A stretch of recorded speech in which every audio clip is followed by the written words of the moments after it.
Boa noite, irmãos. Sejam todos bem-vindos. Estamos iniciando o nosso tempo de estudo bíblico nas quartas-feiras. Lembrando que toda quarta-feira nós focamos em estudo da Palavra de Deus, é um hábito da nossa igreja. Temos estudos também na EBD, tínhamos, né? Agora foram tiradas as salas, mas nós continuamos estudando a Palavra de Deus nas quartas-feiras. Há um tempo de não somente meditação, mas também conhecimento, onde você pode aprender mais da Palavra de Deus e mais a fundo. Então, já com essa premissa, peço que os irmãos estejam focando o máximo possível nesse nosso tempo, tá bom? Tirando qualquer coisa que vai te distrair, talvez celular, né?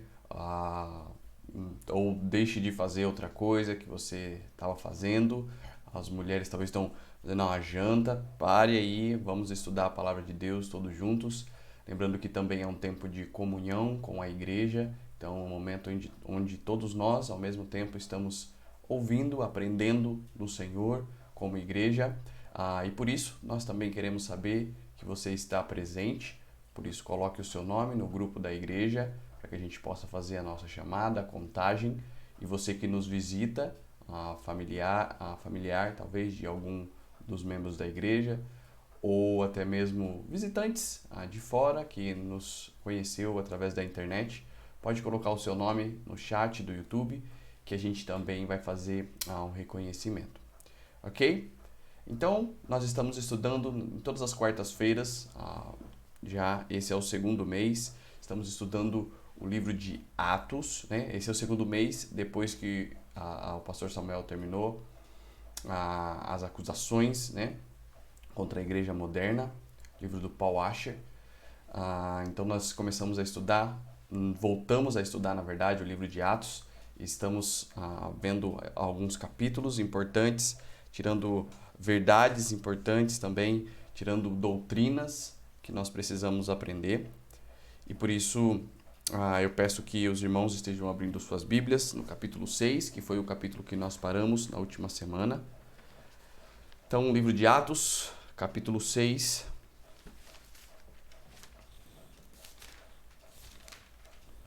Faremos a leitura do versículo 1 até o versículo 15, tá bom? Então, Atos, capítulo 6, versículo 1 até o versículo 15.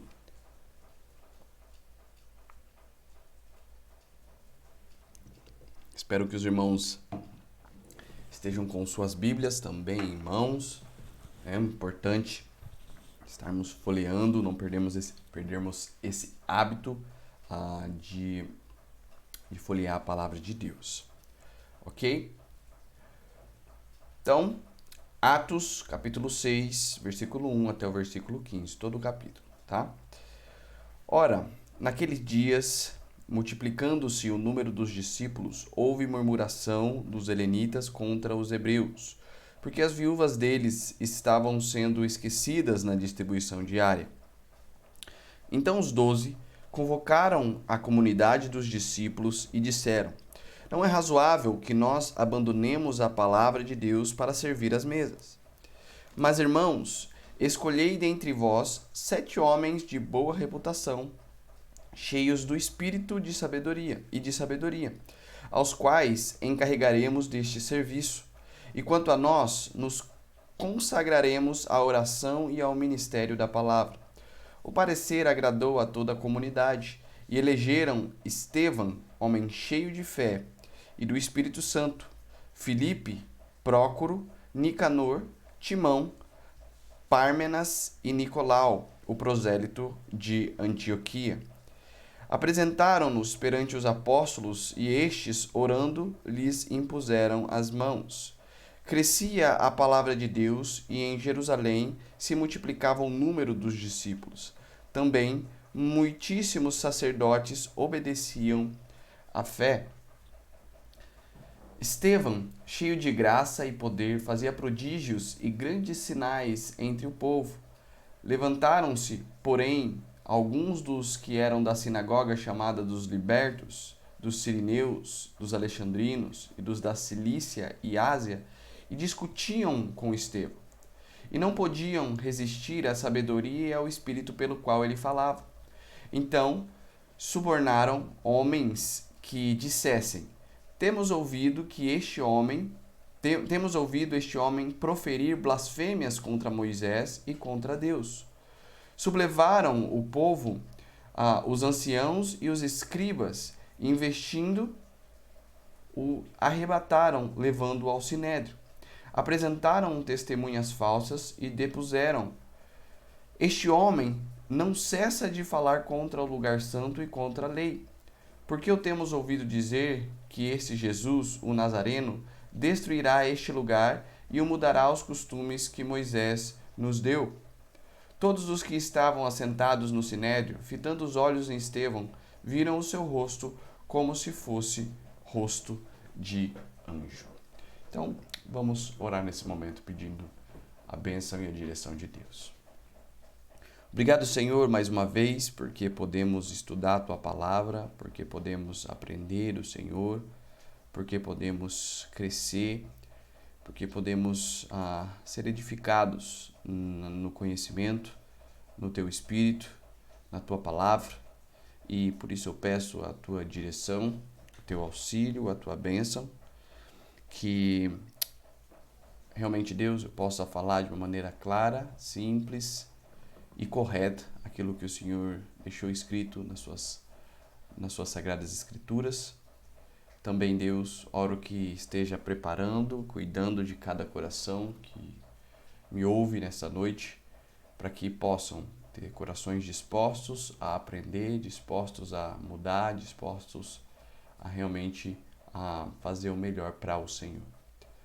Peço ao Teu auxílio, a Tua direção, em nome de Jesus Cristo, nosso Deus e nosso Salvador. Amém. Ok, irmãos. Então, rapidamente, vamos fazer uma recapitulação de algumas coisas que nós falamos na semana passada, né? Então, nós começamos o capítulo 6 com foco aqui no testemunho e vida de Estevão, né? O exemplo de Estevão foi como eu coloquei o título. Nos capítulos anteriores, nós vimos uma igreja generosa, depois o foco no testemunho dos apóstolos, e agora você vê o livro, né, o autor discorrendo com a ideia de apresentar o personagem chamado Estevão, né? Tanto que nessa primeira parte ele é mencionado e nós vemos algumas qualificações, nós vemos qualidades, realmente, essa é a palavra, né? Que ele tinha em sua vida, e não somente ele, mas outros homens que também tinham, e por isso foram escolhidos pela igreja para trabalharem ajudando os apóstolos, servindo as mesas, né? Então a gente está vendo versículo por versículo aqui. A semana passada nós falamos algumas coisas importantes em cima principalmente desses dois primeiros versículos. Então nós estamos vendo o exemplo de Estevão primeiramente como um servo, e aí nós fizemos uma comparação com o ofício de diácono, que vem da palavra no grego, né? Diáconos, e vimos que esse ofício ele é apresentado em 1 Timóteo 3, também Tito 1, nos dado essa palavra como um oficial da igreja. Porém aqui você não tem a apresentação desse ofício, mas você tem as qualidades, as qualificações da mesma forma, né? A palavra com a mesma raiz é usada não diáconos, mas é usada diaconel, ou seja, aqueles seriam úteis para servir, né? Sendo um servo, servindo as mesas. Então você tem uma comparação aqui e uma qualidade de Estevão como um servo do Senhor, um servo escolhido. Essas mesmas qualidades ou esses mesmos princípios foram usados no Velho Testamento, na escolha de homens fiéis, homens sábios, para ajudar Moisés a julgar o povo. Então o sogro de Moisés pede para que ele escolha homens para que pudesse aliviar o seu serviço, aliviar a sua carga julgando todo o povo, e ele faz, e vimos algumas semelhanças com o nosso texto aqui de Atos 6, porque ele se trata de um princípio de liderança do povo de Deus, tá bom? Se trata de um princípio de liderança do povo de Deus. E falamos sobre esses três elementos que o texto de Êxodo apresenta, dos quais nós também encontramos aqui em Atos 6, ou seja, a necessidade de distribuir o serviço, de dividir a carga, né? No caso, lá você tem Moisés cansado o dia inteiro perante o povo em fila, e ele julgando, e aquilo se tornando muito pesado. Aqui você tem os apóstolos tendo o seu ministério com foco na pregação, mas tendo que servir às mesas, eles ainda faziam isso, então eles veem a necessidade de distribuir, de dividir essa parte de serviço nas mesas, né? Aqui nós falamos também que está relacionado tanto à parte de distribuição de bens, lidando com dinheiro, a parte de organização, quanto também na parte da comunhão, em servir na ceia do Senhor, em servir na distribuição de alimentos que eles faziam e etc. Tá? Então vimos a responsabilidade do ensino, da lei caindo sobre os líderes, aqui sobre os apóstolos, lá sobre Moisés, e a escolha de homens qualificados, homens fiéis e sábios. Vimos sobre essa questão do princípio que Deus ele quer, ele sempre tem estabelecido um líder, mas ele também coloca outras pessoas para que possa ajudar esse líder, né? Coloca homens para que possam aconselhá-lo, para que possam ajudá-lo a abrir os seus olhos, na verdade, em algumas situações. E quando você tem uma multidão de conselhos, como diz o versículo, há bom êxito, né? Então é mais provável que as coisas vão dar certo, porque Deus está ali entre eles e Deus vai direcionar. Então, se Deus não... agora, se os líderes, né, não estiverem próximos de Deus, é claro que as coisas não vão dar certo. Mas se os líderes, né, tanto o pastor quanto os seus diáconos estiverem buscando a Deus, estiverem em vida com Deus, ele vai guiar naquela situação, na tomada da decisão. Então essa é a ideia do princípio.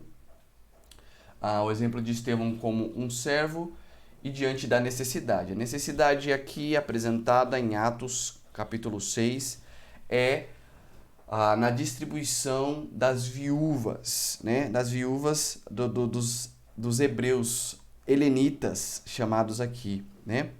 Hebreus não, desculpa, dos helenitas, que eram judeus que nasceram em outras nações, né? Mas que cultuavam a Deus, que se converteram e que tinham os costumes judaicos ainda.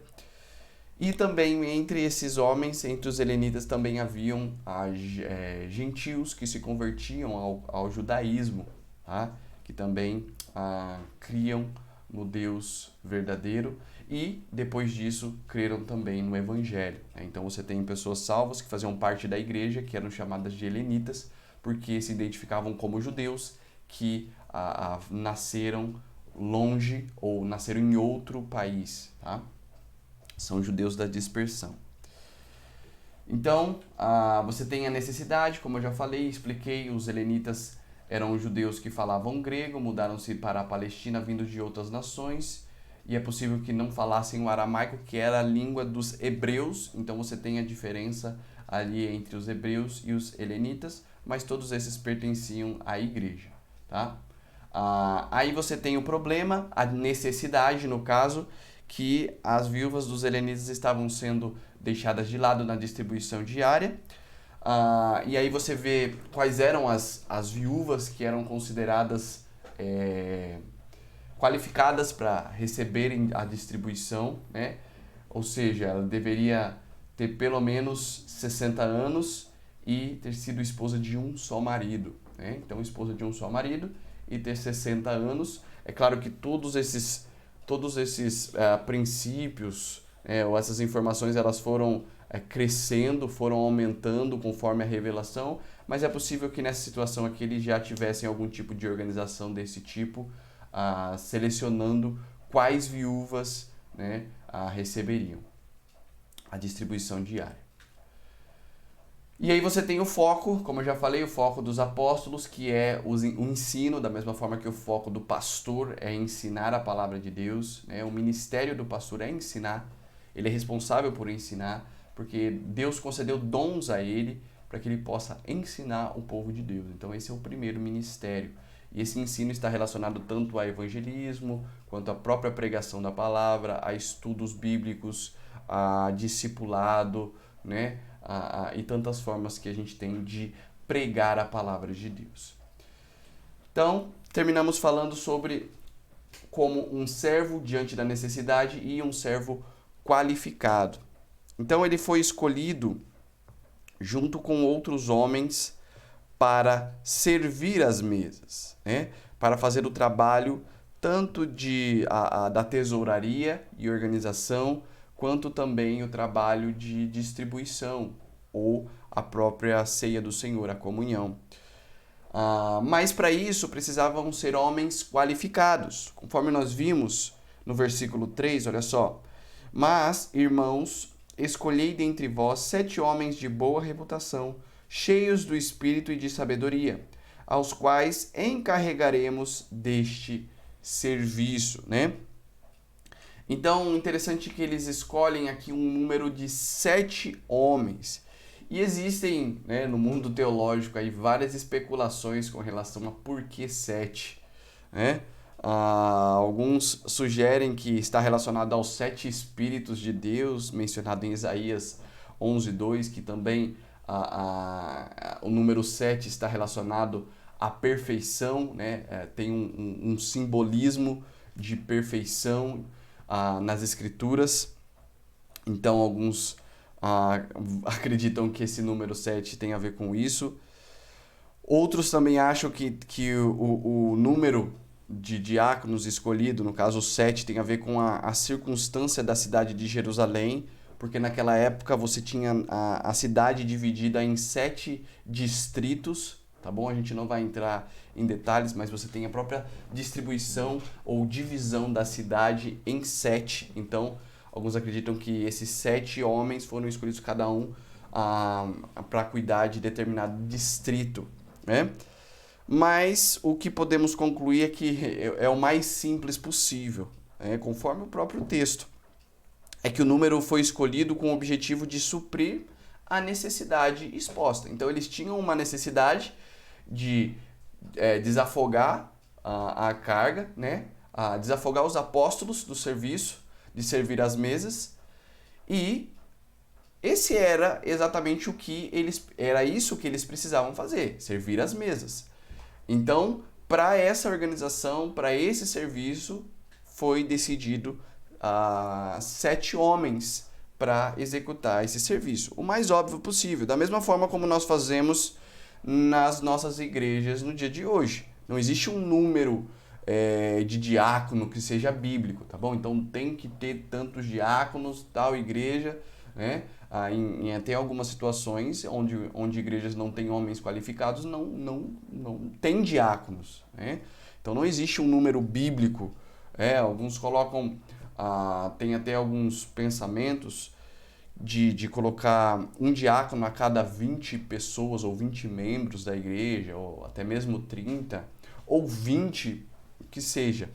Mas, de fato, o número e a escolha dos diáconos está relacionada à necessidade da igreja, tá bom? Então, não existe um número que seja bíblico, e o que se busca é conforme a necessidade da igreja. Se a igreja precisa talvez de mais diáconos, porque tem mais atividades, mais coisas para fazer, ok. Se tem homens qualificados, não existe nenhum impedimento com relação a isso. E nem o contrário também. Se você tem uma igreja pequena e poucos, né, são escolhidos, ok. Se é suficiente, o importante é que o serviço seja distribuído e esses homens qualificados possam ajudar no serviço geral da igreja. E a outra qualificação, né, que nós vemos aqui, na verdade, aqui a gente só falou sobre o número, né? Mas a qualificação que esses homens deveriam ter é, primeiro, ter uma boa reputação. Ele diz: escolhi dentre vós 7 homens, de boa reputação. Ou seja, eles não deveriam ter se envolvido em qualquer escândalo que lançasse qualquer reflexo adverso sobre a sua moralidade ou honestidade. Deveriam ser conhecidos como homens de interesses humanitários que promovessem o seu ofício e apresentassem soluções equitativas aos muitíssimos problemas. Isso dá-nos a entender que teriam de ser indivíduos testados, ou, segundo o que o seu sentido original se entende, que tivessem sido dado testemunho, né? Outras pessoas precisariam ter visto que aqueles homens realmente eram capazes, de boa reputação, né? Então não eram homens desconhecidos, eram homens que se destacavam, tá bom? Talvez pelo serviço que eles faziam, talvez pela vida que eles tinham, mas de fato eles eram homens que se destacavam na sua boa reputação com relação às coisas de Deus. Essa era a primeira qualidade ou qualificação. E a segunda era que eles deveriam ser cheios do Espírito. Primeiramente, claro, óbvio, eles deveriam ser salvos, experimentado do Pentecoste, da descida do Espírito Santo, né? Mas também cheios do Espírito no sentido de intimidade de vida com Deus. Então você tem dois aspectos em ser cheio do Espírito. O primeiro é a salvação, onde tem a habitação, no caso aqui, no contexto, a descida do Espírito Santo sobre a pessoa, concedendo a ela dons, né? Mas você tem também uma pessoa cheia do Espírito, que é alguém que é íntima, próxima de Deus. Então deveriam ser homens cheios do Espírito Santo. E, por último, a qualidade que eles deveriam ter aqui é cheios de sabedoria também. Então, naturalmente, essa qualidade era resultado direto do poder habitador do Espírito Santo. Trata-se de uma qualidade ao mesmo tempo negativa e positiva, ou seja, terrena e celestial. Era mister que soubessem como rejeitar as murmurações e como cuidar delas, sabendo também cuidar dos que eram dados à fraude, à calúnia e à traição por palavras.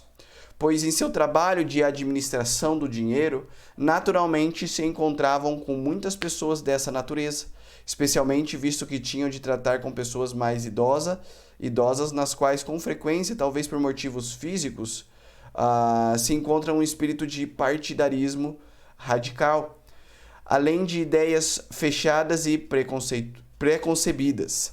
A sabedoria dos diáconos precisava ser terrena e prática, dando a eles exemplo de discrição e poupança, além de aptidão pelas coisas e soluções práticas. Basicamente, essa sabedoria ela estava relacionada a um conhecimento da palavra de Deus, mas um conhecimento em questões práticas, porque eles automaticamente iriam lidar com muitas pessoas, né? Com pessoas às vezes mal intencionadas e outras que às vezes não tinham o conhecimento ou discernimento suficiente para algumas situações, e por isso eles precisavam ser cheios do Espírito e cheios de sabedoria para saber lidar, para saber como aplicar determinada situação ou princípio da palavra de Deus.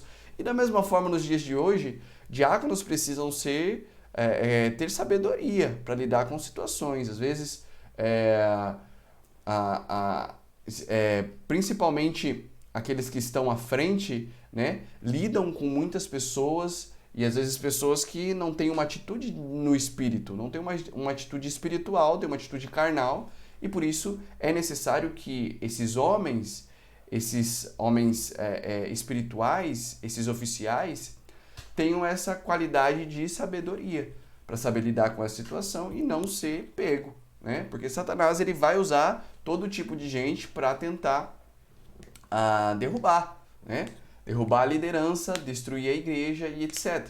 Então, da mesma forma como você tem essas qualidades ou qualificações desses homens, nós precisamos nos nossos diáconos nos dias de hoje, que eles sejam sábios E é claro que a sabedoria, ela está na palavra de Deus, tá? Então a leitura, o conhecimento dela é importante. Mas também a palavra de Deus nos promete que quando nós pedimos a sabedoria, Ele, o Senhor, nos dá, nos concede. Então vocês, diáconos, né, estejam sempre atentos e buscando em Deus a sabedoria necessária para lidar com as situações que vocês vão encontrar no seu dia a dia, de ofício, né, de oficial da igreja.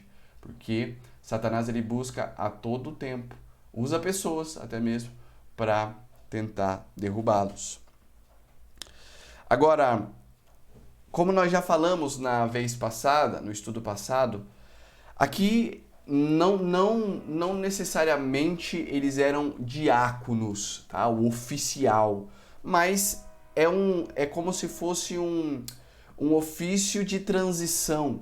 Afinal de contas, aqui você não tem ainda pastores bem estabelecidos, talvez um ou outro se destacando ali, né? A revelação sendo dada, mas você não tem ainda uma igreja estabelecida, né?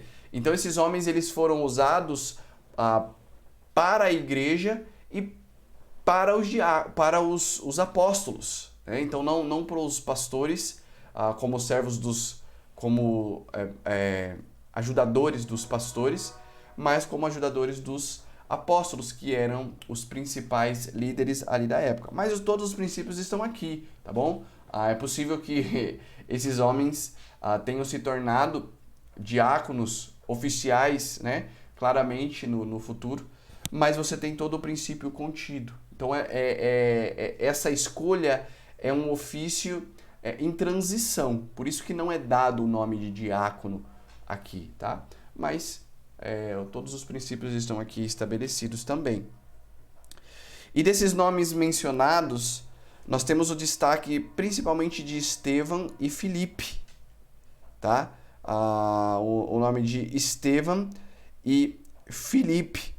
Estevão vai ser focado no capítulo 6 e capítulo 7, que nós veremos, e Filipe em alguns capítulos posteriores aí.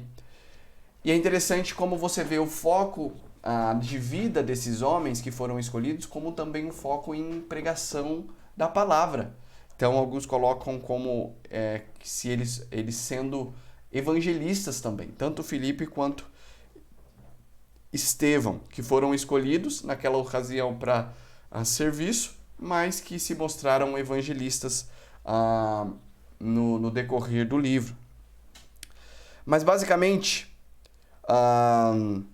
falando de maneira geral, eles teriam que ser homens que cuidassem tanto das necessidades físicas como das necessidades espirituais de muitíssimas pessoas. Motivo pelo qual teriam de ser indivíduos altamente qualificados, mesmo em questões de serviço financeiro ou na distribuição diária. Aqueles que servem a Deus precisam demonstrar caráter santo e honrado, tá bom? Então é uma qualidade de um diácono, mas na verdade nós deveríamos ter muitos servos na igreja, muitas pessoas qualificadas para o diaconato na igreja, né? Tem até um livro que fala sobre isso, eu não me lembro o título exato, mas a ideia do livro é que todos os homens deveriam ser qualificados para o diaconato, né? Porque são qualidades essenciais, são qualidades de um cristão, de um servo de Deus, de verdade.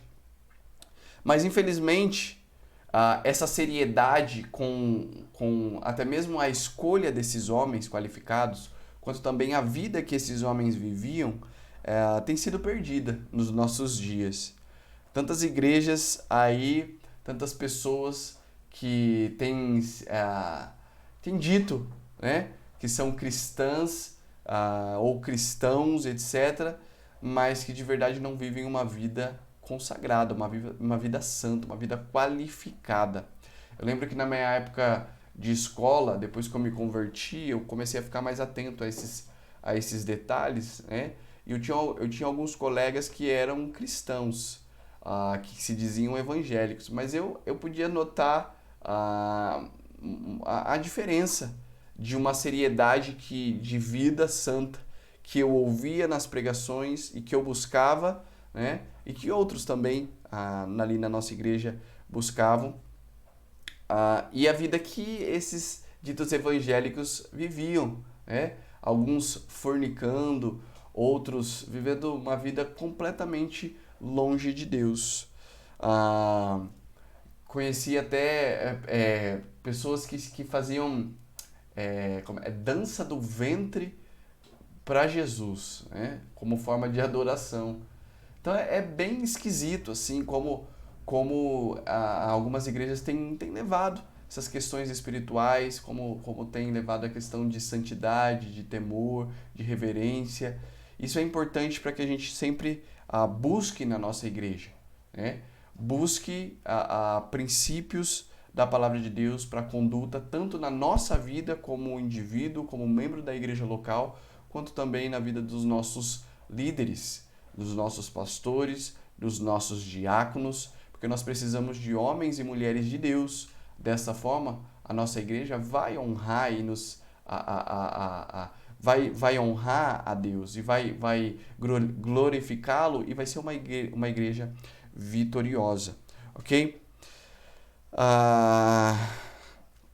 Não é assim que numa igreja séria as coisas acontecem, pois uma igreja séria, os seus membros vão sempre buscar homens, líderes, que sejam exemplo de conduta e vida com Deus, tá bom?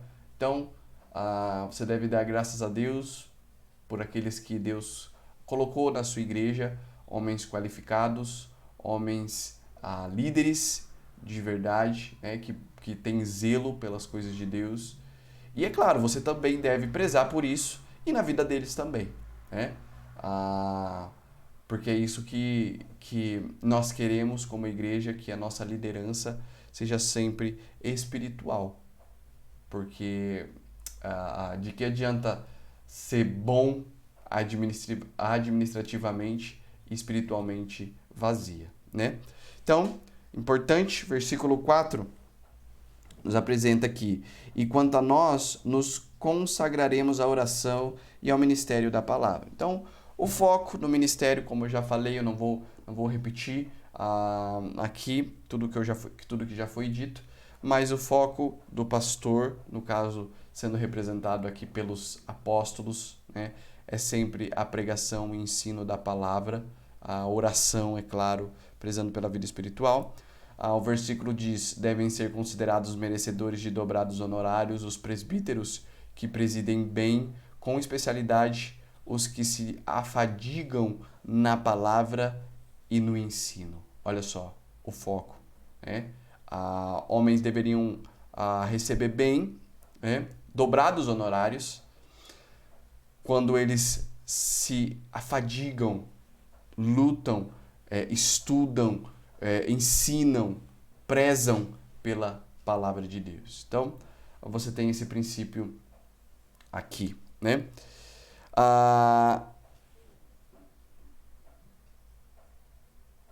Ok. Então, agora você tem rapaz, tô vendo aqui que deu errado, tá? Porque é o seguinte, nesse primeiro ponto, como servo, eu coloquei 4 subpontos, tá? Então é diante da necessidade e também como qualificado, e o terceiro é dentre os eleitos. Então esse aqui eu acho que eu vou ter que falar para os irmãos porque eu esqueci, eu me perdi aqui fazendo, deu um erro, tá? Mas a terceira qualidade de um servo e do exemplo de Estevão, na verdade, é que ele foi escolhido dentre os eleitos, ou seja, dentre aqueles homens, né? Versículo 5 é mencionado quais são esses homens. O parecer agradou a toda a comunidade e elegeram Estevão, homem cheio de fé e do Espírito Santo, Filipe, Prócoro, Nicanor, Timão, Parmenas e Nicolau, prosélito de Antioquia. Então você tem os 7 nomes aqui, homens escolhidos conforme aquelas qualidades, sábios, cheios do Espírito, de boa reputação, né? E deve-se observar basicamente que nessa lista dos 7 nomes, todos os nomes são gregos.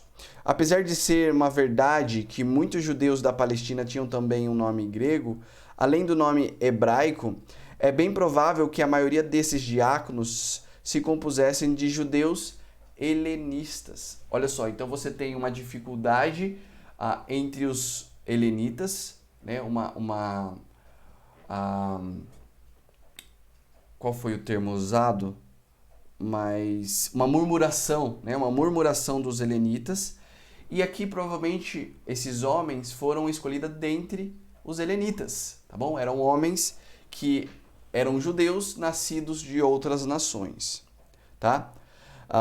Parece quase certo, portanto, que a queixa acerca das viúvas se originara entre os judeus helenistas. E isso fez naturalmente com que a maioria dos indivíduos escolhidos para cuidar do problema tivesse sido selecionada dentre os helenitas. Todavia, a menção de Nicolau, prosélito de Antioquia, que é o último a ser mencionado, muito provavelmente significa que ele era gentil, puro quanto à sua raça. Então, já tínhamos falado sobre isso, que entre os helenitas provavelmente haviam gentios que se convertiam ao cristianismo, ao judaísmo, tá? E aqui é mencionado um, que é o Nicolau, tá? Deixa eu ver o que tem de importante. Os diáconos restantes desta lista certamente eram judeus de raça, membros da dispersão, que falavam idioma grego, tendo sido criados em centros culturais predominantes grecos-romanos. Olha só, quase nada se sabe sobre os outros 5, com exceção de Estevão e Filipe, tá bom? Então, quase nada se sabe. Segundo certa tradição antiga, Prócoro, que é mencionado aqui, tornou-se o secretário do apóstolo João quando este escreveu o Evangelho, tá? E Nicolau era um gentil de Antioquia convertido ao judaísmo. Então, a gente já falou sobre isso, mas uma informação sobre Prócoro é que, segundo a tradição, ele se tornou secretário de João, tá bom? O apóstolo. Dentre esses nomes, o que se destaca é o de Estevão, homem cheio de fé e do Espírito Santo. Qualidades que nos mostram uma vida consagrada a Deus e dotada de dons espirituais, tá? Aqui você tem, especialmente falando sobre ele, como ele sendo cheio de fé.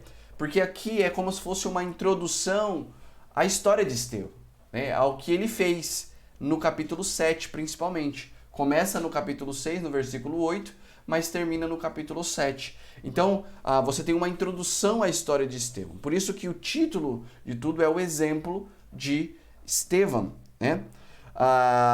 Aqui é falado que ele é um homem cheio de fé e do Espírito Santo. E Romanos 12:3 fala: porque pela graça que me foi dada, digo a cada um dentre vós que não pense de si mesmo além do que convém, antes pense com moderação, segundo a medida da fé que Deus repartiu a cada um. Segundo a medida da fé que Deus repartiu a cada um. Então, provavelmente, Estevão, esse contexto de Romanos 12, ele fala sobre dons espirituais, né? E provavelmente esse destaque na fé de Estevão está relacionado aos dons que ele podia também, que ele tinha, ou até mesmo que ele exercia, em se tratando de dons miraculosos. Então era um homem, de fato, cheio do Espírito Santo. E isso é destacado claramente no texto aqui. E o versículo 6, ele continua: apresentaram-nos perante os apóstolos e estes, orando, lhes impuseram as mãos. Aqui é uma prática da igreja primitiva e que nós ainda temos nos dias de hoje, mas que a igreja apresenta os seus escolhidos perante os apóstolos e esses também dão um sinal de reconhecimento e autoridade para eles. Impuseram as mãos. O sentido simbólico significava a afirmação o apoio e a identificação com a pessoa e seu ministério. Então, o ato de impor as mãos, na palavra de Deus, no Novo Testamento especialmente, se refere a uma afirmação, apoio e identificação com aquela pessoa e o seu ministério. É um reconhecimento que os apóstolos fizeram para com aqueles homens escolhidos pela igreja. E aqui você tem a igreja exercendo um governo congregacional, escolhendo, tendo o poder de voto na escolha dos seus líderes, e não sendo homens somente escolhidos pela liderança ou pelos apóstolos aqui. Então você tem a igreja usando o seu poder, a sua autoridade de eleger homens. Então, falando sobre essa identificação, em pôr as mãos, você tem vários versículos que mencionam, a gente não vai por causa do nosso tempo, tá bom? Mas você tem 1 Timóteo 4,14, você tem 1 Timóteo 1, 22 e 21 também. E você tem Números 27 e 23, que falam sobre esse, demonstram, na verdade, são exemplos desse significado de reconhecimento no ministério. A gente tem essa prática ainda nas nossas igrejas em concílios, tá bom? Talvez você assistiu já um culto, ou até mesmo de consagração. A gente vê em cultos de posse do pastor também, você tem esse exemplo, né? De impor as mãos, onde ou o missionário ou pastores impõem as mãos, oram por aquela pessoa, e isso tem esse significado de reconhecimento. Por isso que o concílio ele é importante para um pastor, né? Esse ano eu não consegui fazer o meu, estava programado para, se eu não me engano, dia 15 de junho desse ano, mas devido à pandemia não deu. Mas vamos ver para fazer no próximo ano, no outro, não sei, eu vou ver certinho com o pastor Samuel. Mas essa é a ideia do concílio, é quando o pastor ele é testado teologicamente. Também existem questões éticas ali, que são perguntas, né, que os pastores fazem. Também você tem um certo tipo de testemunho que ele dá. Então tudo isso é importante para que os pastores possam reconhecê-lo como alguém chamado por Deus. Não significa que aquela pessoa não seja chamada por Deus, bom? Então, existem pastores que não têm concílio, tá? Em algumas situações, exceções, na verdade, existem pastores que não têm concílio. Isso não significa que ele não tenha um chamado de Deus, tá?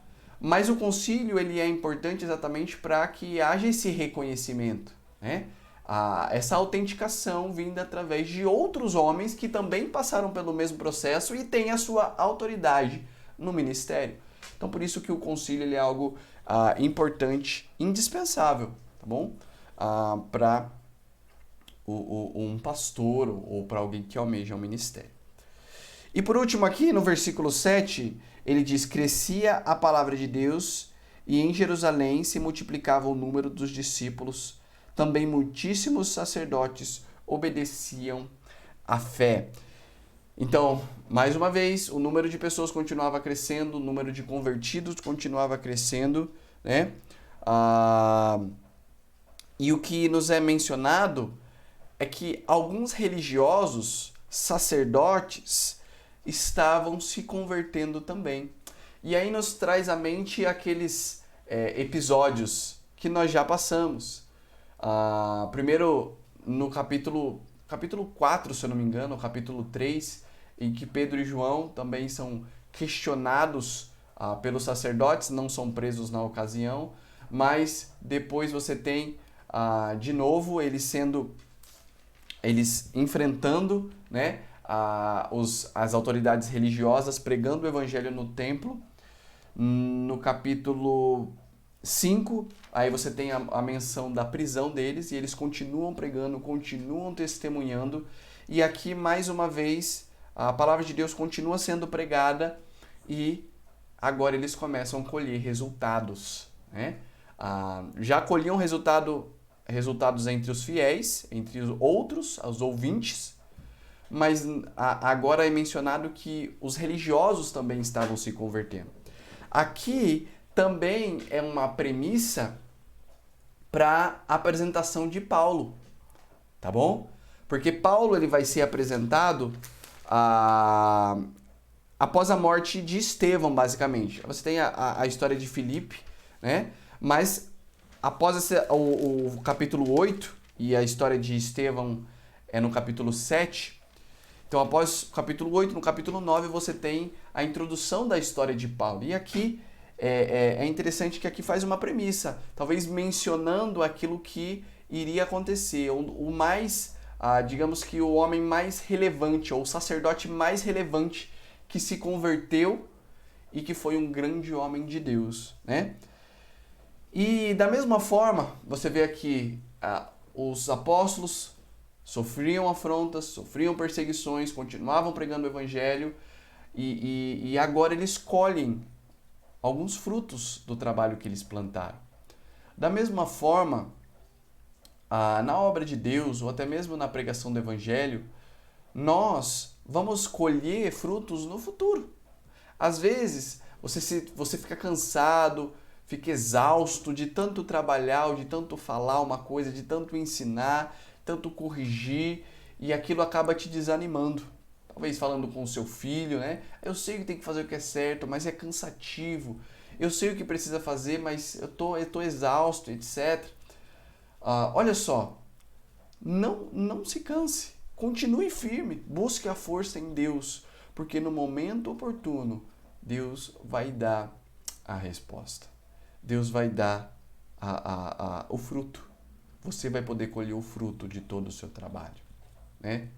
Então, como na educação de filhos, onde você ensina 1, 2, 3, 4, 5, 6, 7, 8 e assim vai, né? Você corrige, você disciplina muitas vezes. E isso é um trabalho cansativo. Mas nós não podemos desanimar, e principalmente quando parece que os resultados não vêm logo, né? Mas nós não podemos desanimar, porque o fruto desse nosso trabalho que nós estamos plantando para Deus, fazendo aquilo que Deus se agrada, nós vamos colher no futuro, ok? Aqui, aqueles homens estavam colhendo o fruto daquilo que eles haviam plantado, da pregação do evangelho para os religiosos. Então, alguns estavam se convertendo. E não somente com a pregação, mas também com o testemunho, que é o de Estevão, que foi importante para a conversão de Paulo, né? Tudo isso, mais uma vez, é resultado de uma igreja e de pessoas que fazem a vontade de Deus, que levam-no a sério. Nós precisamos levar Deus a sério. Trabalhar para Deus, porque vale a pena. Nós vamos colher frutos. Frutos terrenos, tá bom? Porque quando nós fazemos aquilo que agrada a Deus, Ele nos abençoa. Então, não se canse. Não canse de trabalhar. Não canse de fazer o certo, porque vale a pena. E aqui, nós entramos nessa última parte, que seria o quarto subponto aqui, né? Então, o terceiro é que ele foi escolhido como um servo dentre os eleitos. E aqui, como um servo que foi também uma testemunha de Deus. Não testemunha de Jeová, tá? Testemunha de Deus, né? Entre o Sinédrio, que é o que começa do versículo 8 até o versículo 15, do qual nós já lemos, né? O versículo 8 nos apresenta que Estevão era cheio de graça e poder, fazia prodígios e grandes sinais entre o povo. Olha só, primeiro foi falado que ele era cheio do Espírito e que provavelmente estava relacionado a dons espirituais, mas também a sua intimidade com Deus, né? E aqui nos é mencionado ou falado que ele era capaz de fazer grandes prodígios, grandes sinais dentre o povo. Esse homem cheio do Espírito não limitou o seu ministério a servir às mesas. Também ganhou almas para Cristo e operou milagres. Até esse ponto, os milagres haviam sido realizados pelos apóstolos, conforme o capítulo 2 de Atos, o capítulo 5. Mas aqui Deus também dá esse poder a Estevão, que foi um homem escolhido, né? Um diácono, um servo. Isso fazia parte do seu plano de usar Estevão para testemunhar aos líderes de Israel. O testemunho poderoso de Estevão seria o ponto culminante do testemunho da igreja aos judeus. Então, a mensagem seria levada a Samaria e em seguida aos gentios, né? Então, o foco sempre do livro de Atos é mostrar como que Atos 1:8 foi cumprido, onde Deus dá a missão deles de pregar o evangelho em Jerusalém, Judeia, Samaria e até os confins da terra, né? E aqui você tem o foco entre os judeus, né? Entre os líderes religiosos, que depois seria passado o foco para as pessoas de outras nações, né? Para pessoas de outras nações. Esse testemunho me fez lembrar da capacitação que Deus concede a homens para fazer a sua obra. Igreja sem pastores, que um irmão servo e disposto começa a cuidar temporariamente daquela igreja na graça de Deus. Isso é um exemplo. Eu não sei quantos já passaram por uma situação dessa, de uma igreja, de ser membro numa igreja sem pastor, mas é interessante como ele levanta pessoas para que o seu trabalho continue. Claro que não é o ideal, Deus colocou 2 oficiais, né, na igreja, então o ideal é que sempre haja esses oficiais, pastores e diáconos na igreja, né? Mas em algumas situações, infelizmente, isso não é o que acontece. Mas é interessante como Deus ele usa essas pessoas, usa esses diáconos muitas vezes, usa pessoas que se levantam, né? Dispostos a servir, dispostos a fazer a vontade de Deus, porque esse é o nosso Deus. Ele não chama os capacitados, ele capacita os chamados. Então, se Deus colocou uma obra na sua mão, colocou um serviço, uma área, faça. Você pode não ter a capacitação, mas lembre-se que você tem o Deus da capacitação. E Ele vai fazer através de você, tá bom? Não dependa das suas forças, porque quando nós dependemos das nossas próprias forças, o nosso trabalho é vão. Nosso trabalho, ele se acaba, né? Nosso trabalho se finda e ele não é eterno em Deus. E Deus usa essas pessoas para suprir áreas de deficiência também, né? Pessoas às vezes com dons espirituais, é mencionado o exemplo em 1 Coríntios 12:31, onde ele diz: buscai com zelo os melhores dons. Eu acredito que a aplicação ali está relacionada a pessoas buscando a áreas de necessidade da igreja e servindo, ajudando naquela área, né? Então, às vezes a sua igreja precisa de pessoas para ensinar e você pode não ter o dom de ensino, mas ela precisa de você para ajudar naquela área. Talvez a sua igreja precise de pessoas para cuidar de outros bebês no berçário, ou pessoas para a cozinha, na limpeza, pessoas para ajudar na parte de multimídia, organização, regentes, pregadores. Olha só, tantas áreas que você pode servir a Deus e Ele vai te capacitar. Você só precisa se dispor, né? Procurai com zelo as áreas de necessidade da igreja. Esteja com os olhos atentos. Não se contente em simplesmente sentar no seu banco e ouvir e não poder entregar nada para a sua igreja ou para Deus em primeiro lugar, né? Através da sua igreja. Então, Deus nos deu a igreja para que a sirvamos,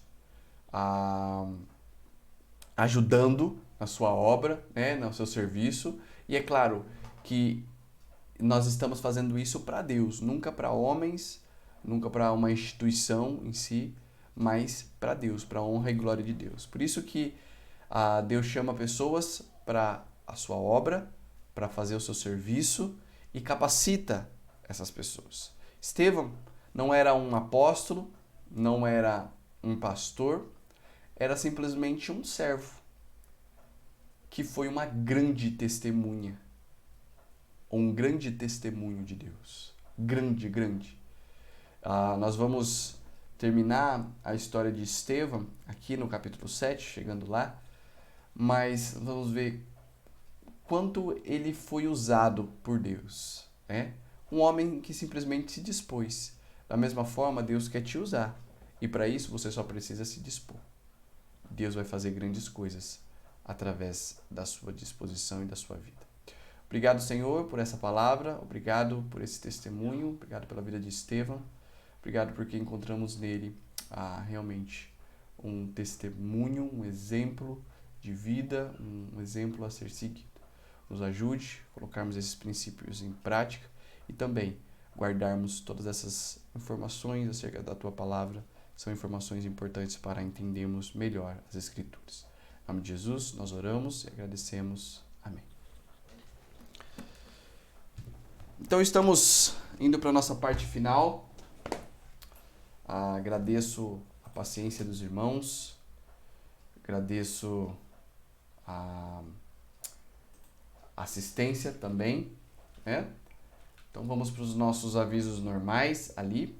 Primeiramente, lembrando do nosso tempo de oração, todo domingo às 9 horas, nas quartas-feiras às 18h30, ok? Agradeço o trabalho do irmão Anderson, do irmão Roberto, que tem se dedicado aí, acho que o Newton também tem ajudado, Obrigado pelo serviço de vocês e vamos também nos dedicar a esse tempo de oração, nos comprometendo também aos nossos cultos, domingo às 10 horas e às 19 horas, todo domingo. E nas quartas-feiras, nosso estudo bíblico às 19h30, tá bom? Então, esses são os nossos cultos normais. Lembramos de orar pelos profissionais de área de saúde, serviços essenciais, pessoas do grupo de risco, mas que Deus esteja concedendo principalmente uma cura nos próximos dias. Temos uma esperança que nos próximos meses, próximos 2 meses, haja já algo mais concreto, que a gente consiga voltar à normalidade da nossa igreja, da nossa vida, da nossa rotina, com uma cura ou até mesmo uma vacina. Então vamos lembrar de orar por isso. Também as nossas responsabilidades com as nossas mordomias, cesta de amor, ajuda para os seminaristas, projeto Acre, tá bom? Nossa promessa de fé, não se esqueça, não é porque está em pandemia que você vai deixar de lado as coisas de Deus, aquilo que você se comprometeu, aquilo que Deus colocou no seu coração, aquilo que Deus tem te abençoado. Então não se esqueça, não fale nisso, Os irmãos estão sempre lá, todo domingo, das 17 até as 18 horas, recolhendo suas mordomias, as nossas mordomias, nossas responsabilidades com a mordomia, E também, quarta-feira, caso haja necessidade, das 18 até as 19.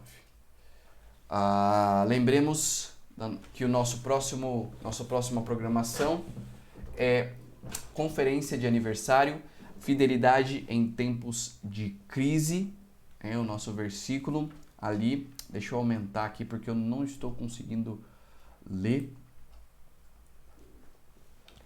É Provérbios 24:10, que diz assim: se te mostra fraco no dia da angústia, a tua força é pequena.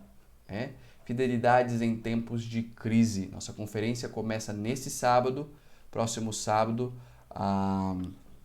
às 19 horas. Eu tô baixando aqui, irmão, porque eu não estou conseguindo ler direito. Porque a minha tela é um pouco menor aqui. Então, sábado às 19 horas, começa com uma pregação do pastor Steve. Então, próximo sábado, todos estão convocados para a nossa conferência.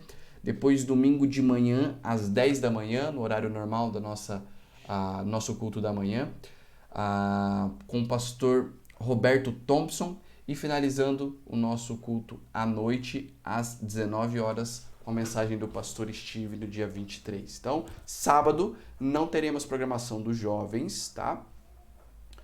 Por conta da nossa programação, da nossa conferência. Então, 19 horas, todos estão convocados, claramente, jovens também, né? Então, vamos participar dessa nossa conferência. E no próximo sábado, nós temos já a conferência, não nesse final de semana, mas no outro, temos a primeira conferência, conferência online da Ombres. Então, o pastor Daniel foi chamado como preletor, pastor da Igreja Batista Regular Maranata, dos dias 27 até dia 29, às 8h30 da noite, horário de Brasília, às 20h30, tá bom? Todos os homens estão convocados para essa conferência. Ao mesmo tempo, o link vai ser passado com antecedência, da mesma forma como a gente tem feito com os cultos. Não se esqueça de inscrever-se no canal, ativar as notificações, deixar o seu like, compartilhar, né? Like, dedinho para cima, como diz o pastor Samuel, né? E lembre-se de decorar o capítulo do mês, Salmo 127. Ok, irmãos? Então, estamos finalizando o nosso tempo, o nosso estudo. Obrigado pela sua paciência, pela sua participação. Desejo a todos um bom restante de semana e até a nossa conferência de sábado. Começa sábado às 19 horas. Um abraço e até a próxima.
Numa doce voz me chamou.